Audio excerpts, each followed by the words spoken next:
myself, you know what? I'm going to change that for my mom. I'm going to work hard. I'm going to show her that what she did was not unseen. You know, I wanted to just give back to her and help out. So I made sure that I graduated from high school, on to college, graduated from college, and make sure I got my degree to make sure and let her know that I see how the hard work she put in for me. You know, I know you guys got a lot of single parents out here, and you want to show them, like, you want to give them respect back. It's not easy, you know. And I make sure my brother did the same thing, and he's doing the same thing right now too. I had to be the father for him. Everything that he gone through, I had to make sure I was on his butt. Make sure you go to school. Make sure you get good grades. When he had bad grades, my mom would call me, and I had to get on him. Like, she didn't handle it. She told me to handle it. So I had to handle that. I had to make sure his grades was right. He's going to school. He's not hanging out with bad people. He's focused. You know. Now he's at college right now, doing the same thing, playing football, and make sure his head is right. He know what to do. Where's he playing, CJ? He's at Eastern Washington right now. Is he running back too? No, he plays free safety. I mean, a corner. That's great. You know? So you really had to grow up fast to help him. Yeah, me and my sister had to grow up fast. You know, it's like I had somebody that was looking up to me, and I had to make sure that I had decided to set a good example. You know, I know some of you guys got brothers out here too. You got to make sure you set a good example for him to follow, so he follow in your footsteps in the correct way, not in a bad way. You don't want to be out here in the streets and then you have your little brother going out the streets too with you. You don't want that, or sister, if you guys have that. You know, so just make sure you guys set a good example for each other, man. Even though you guys grew up in a bad neighborhood or bad environment, doesn't mean you have to stay like that. You can change it. It's up to you to change that. If you really want to do it, you can do it. If you really want to go play in the CFL or not even that, I'm not going to limit you. If you want to go play in the NFL, you can do it. It's possible. Trust me. If you work hard right here, don't matter what school you at. You can tell me, oh, I'm at this school, and like, it doesn't matter. If you're balling out, if you're doing hard, you do what you got to do, they're going to find you, guaranteed. I wasn't at the best school. They found me because I was always in the newspaper. I made sure of that.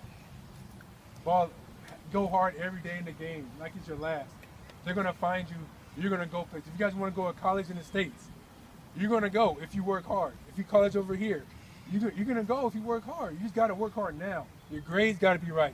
That's the first thing. If your grades not right, you ain't going nowhere. Nowhere, nothing. You're going to be right here. Or you're going to go to junior college. That's what you guys have out here, right? Junior college? Yeah, you'll be at junior college. You have to go there and start all over if you want to finish. And some people never finish that because they get tired because you're at a junior college, you know? So make sure your grades is right. That's the first thing. I know some of you guys are like, but it is. You can't play football without it. That's a true fact. You cannot play football without grades. You get to college, your grades not right, they kick you out. I've seen a lot of players like that. When I went to USC, a lot of players got kicked out because their grades wasn't right.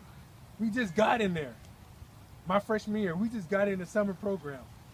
Failing classes already, not going to classes. They don't tolerate that. You're out of there. They kick you out quick. So if you get that good habit now, doing your grades, getting your good grades, going to school, all that, they're going to take you further, man. I'm serious. I know you guys don't want to hear that, but it is. It's the truth.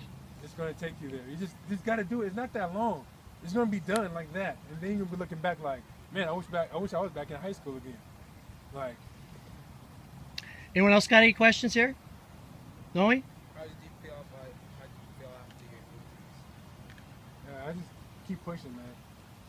I gotta make sure that I just keep pushing on it. You know, I don't let it get me down. I just try not to think about it and just always think positive. That I'm gonna keep coming back, no matter what. CJ, there's a big difference between NFL rules and CFL rules. Do you want to talk a little bit about that and how you adjusted with that, or and maybe, what's the one NFL player that you would like to see playing in under CFL rules, and how he'd be a really exceptional player? I'm thinking like a quarterback maybe that would have would really benefit that wide open. If the quarterbacks were here, they'll be lining it up. Oh my God! Okay, we got all these receivers and head starts. You get like Calvin Johnson on the head start, and he runs like a 4.3. And he's 6'5", 6'4". Is that the biggest? Is that the biggest advantage you think from game Oh perspective? yeah, getting the head start. That's if you use that in your advantage. Oh my God, nobody can guard you. They can't because it's hard. It's really hard. You're going to be an open unless you're like a really good DB, and that's not a lot.